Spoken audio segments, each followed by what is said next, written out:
하나님 아버지, 오늘 제가 하나님의 말씀을 읽고 묵상할 때 필요한 영의 양식을 주시기 위해 성령님께서 이 시간에 함께해 주시길 간구합니다. 예수님 이름으로 기도합니다. 아멘. 오늘 우리에게 주시는 하나님의 말씀입니다. 여호와께서 모세에게 이르시되 아론에게 명령하기를 내 지팡이를 들어 땅에 티끌을 치라 하라. 그것이 애굽 온 땅에서 이가 되리라. 그들이 그대로 행할세.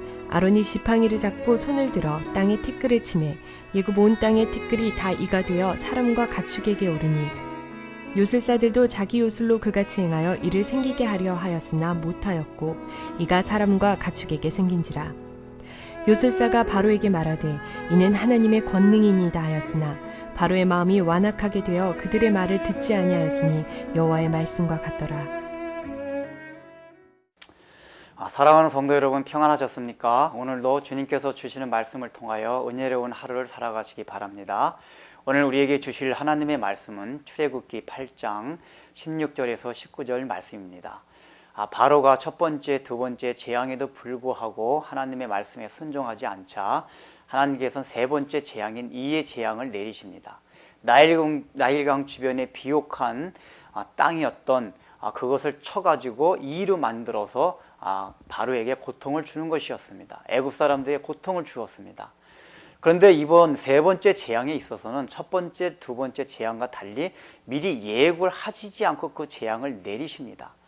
왜냐하면 이미 바로의 마음이 강팍해진 것이 확인되었기 때문입니다. 하나님께서는 기회를 주시고 또한 재앙을 내리시기 전에 그 사람들이 돌아오길 원하지만은 계속해서 마음이 강팍해질 때는 이렇게 경고 없이 심판한다는 것을 보여주시는 것입니다. 또 더 중요한 것은 지금 첫 번째, 두 번째, 세 번째 재앙이 비슷한 성격을 가지고 있다는 것을 말합니다. 비슷한 성격의 재앙임에도 불구하고 바로가 말을 듣지 않았기 때문에 세 번째는 경고 없이 재앙을 주신 것입니다. 그렇다면 무엇이 비슷하다는 것입니까? 바로 첫 번째, 두 번째, 세 번째 재앙이 모두가 다 애굽 사람들이 풍요와 번영을 가져다 주는 상징에 대한 그런 것을 추구하는 우상에 대한 심판이었습니다. 첫 번째 나일강이 그것이었습니다. 나일강을 통해서 이집트 사람들은 자기네가 그것 때문에 먹고 살아간다고 그것이 번영을 가져다 준다고 생각했습니다. 두 번째 개구리도 마찬가지로 다산, 풍요를 상징하는 것이기 때문에 하나님께서는 바로 그것이 오히려 너희들로 하여금 귀찮은 존재가 하고 진정한 행복을 가져다 주지 못한다는 것을 그걸 통해서 심판을 통해서 가르쳐 주셨습니다. 세 번째, 오늘 바로 나일강 주변의 비옥한 땅, 이것도 애굽 사람들이 셉이란 신을 모시고 섬길 만큼 그 땅이 자기네들로 하여금 풍요롭고 번영의 삶을 가져다 준다고 믿었던 것이었습니다. 바로 하나님께서는 그렇게 번영과 풍요를 가져다 주는 그 상징물을 다 심판하고 있는 것이었습니다. 그런데 가장 첫 번째는 그것이 강도가 점점 높아져 가고 있습니다. 첫 번째 나일강은 피로 만들었습니다. 그것은 단순하게 먹지 못하는 것뿐이었습니다. 실제적으로 몸에 고통을 주지는 않았습니다. 더 깊은 데 지하수를 파서 먹으면 됐었습니다. 그래서 사람들이 거기에 대해서는 크게 놀라지 않았던 것 같습니다. 그래서 하나님께서 강도를 조금 높이셨습니다. 바로 너희가 바라던 그 개구리로 인해서 고통을 당한다는 것을 보여주셨습니다. 그런데 그 고통이 어떤 고통이었습니까? 실제로 육체적으로 아픔을 당하는 고통은 아니었고 개구리가 너무 많아져서 삶의 불편함을 느끼고 행복을 가져다 주지 못하는 그러한 고통이었습니다. 근데 거기에 대해서도 이제 경각심이 일어나지 않자 하나님께서는 세 번째로 이 고통을 통해서는 직접 사람의 몸에 고통을 주는 그러한 심판을 하시고 계신 것입니다. 왜냐하면은 이로 번역된 영어 킨님이라는 것은 사실 우리나라에 있는 이에 해당되는 것이 아니라 애굽에만 존재하는 것으로 아주 독한 모기 내지는 지버육 같은 것을 말합니다.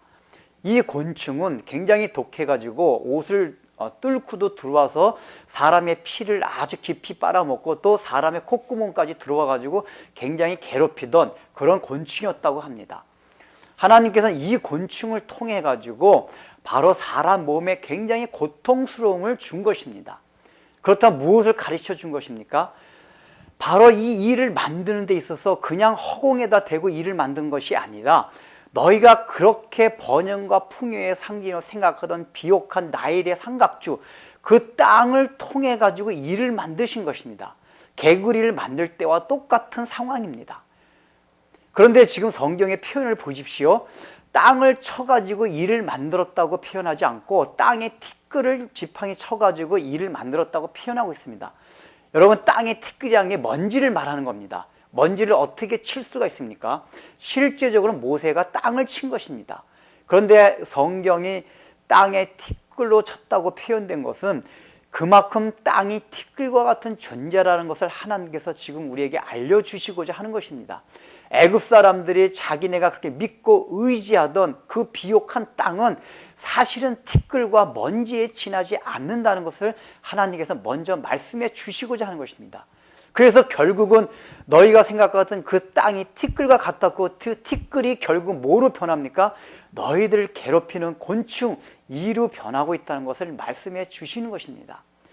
성경이 지금 계속해서 우리에게 말씀해 주시는 것은 애굽 사람들이 세상의 가치관으로 생각하는 번영과 풍요를 가져다 주기 때문에 그것을 의지하고 믿고 따라가는 그것들이 너희에게 행복을 가져다 주지 못하고 궁극적으로는 오히려 너희에게 고통을 가중시키는 것임을 하나님께서는 우리에게 알려주신 것입니다. 오늘날 우리에게 동일한 말씀을 전해주신 것입니다. 우리는 예수를 믿는다고 하지만은 세상이 쫓아가던 풍요와 번영을 신앙을 통해서 계속 추구하고 있습니다. 그러나 하나님께서는 그것이 아니라는 것을 말해주는 것입니다. 결국은 그 땅도 티끌에 지나지 않는다는 것입니다. 너희가 세상에서 눈에 보이는 비옥한 땅, 그래가지고 그것을 의지하고 살아가려고 하지만은 그게 의지할 게 아니다. 그것은 티끌에 지나지 않는다. 먼지에 지나지 않는다. 오히려 그것이 나중에 너희를 괴롭히는 이로 변한다는 것을 하나님께서 말씀해 주시는 것입니다. 우리가 신앙생활을 하고 예수를 믿는다고 하지만은 정말 하나님만을 의지하지 않고 하나님 존재 자체가 우리의 풍요와 번영을 가져다주는 그것으로 생각지 않고 세상 사람들의 방식과 가치관을 가지고 풍요와 번성을 따라간다면은 하나님께서 우리를 질투하신다는 것입니다. 그것 때문에 심판을 당한다는 것입니다. 결국은 그런 것을 추구하는 것으로 인해서 그런 가치로 인해서 우리 삶의 행복은커녕 우리 삶의 고통과 우리 삶의 말할 수 없는 탄식이 흘러나오게 된다는 것을 하나님께서는 지금 말씀해 주고 있는 것입니다. 기도하겠습니다. 하나님 아버지, 지금 성경이 누누이 강조하고 있는 것은 애굽 사람들이 그렇게 믿고 의지하던 나일강이나 나일강 주변의 토지나 또 그런 개구리와 같은 것들이 결코 그들에게 행복을 가져다 주는 것이 아니라 오히려 나중엔 그것들로 인해서 큰 고통을 당한다는 것을 이 재앙을 통해서 보여주고 있습니다. 주님께서는 오늘 본문을 통하여 그 사람들이 그렇게 믿고 의지하던 땅은 결코 의지할 것이 아니라 티끌과 먼지와 같이 없어질 곳에 지나지 않는다는 것을 보여주십니다. 그런데 오늘날 우리는 그런 사라지고 없어질 것을 얼마나 바라고 믿으며 그것 때문에 우리의 삶에 풍요와 행복이 있을 것이라고 생각하며 살아가고 있지는 않습니까?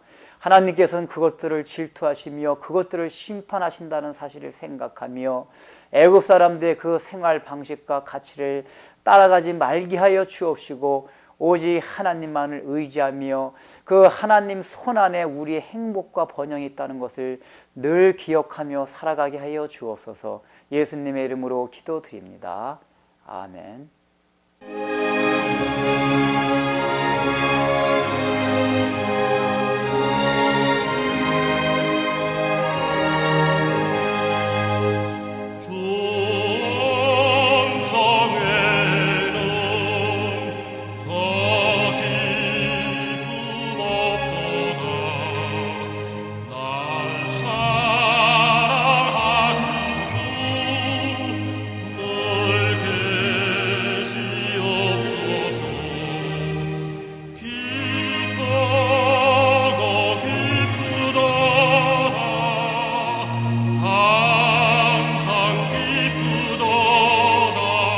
나 좋게 왔어